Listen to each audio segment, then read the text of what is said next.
Omushaija w'emyaka 38 yamara emyaka 12 nateekateeka ngu ashwerire omu tawuni n'omukazi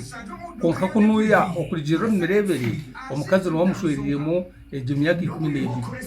konka ekyankisaasa munonga n'ekyokugira ngu abaana babiri abarikugira ngu akamuzaaraho ninga abarikwetaabe hati omukazi abamwihireho yabatwara owaabo ibanda omu myaka 12 egi katabani takazaga ow'omukazi kandi takatwaraga na mukazi eyarikuzaarwa we kakatabani mwene hati akashasha aine nako kugira ngo omukazi amwakira abaana kandi agaruka yebiha ngu nakunda omukazi ogu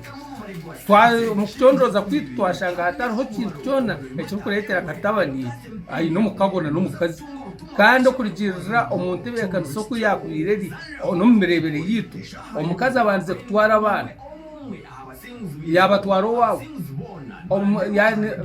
kariya akamanyiso ko kurabura katabani umukoro koterinzire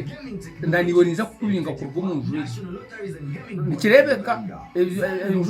abo kwa katabani najya muri kintu cyene kiri kwizo mu nju omo nikireka umukazi nikirebeka no kupanyisa enju no mukazi okurya no mukazi okujwara no mukazi ntutina ngwa muherwa byona ubwo mukazi najya kubinga katabani kandi takumbinga konka bitu no kumujura mujure tukahagwira abana b'abasigazi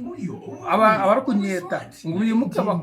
bakoresa ubwenge bakoresa umujinya bagire ofundi bakore sente zabo bareka kutwarwa sente kandi uzaba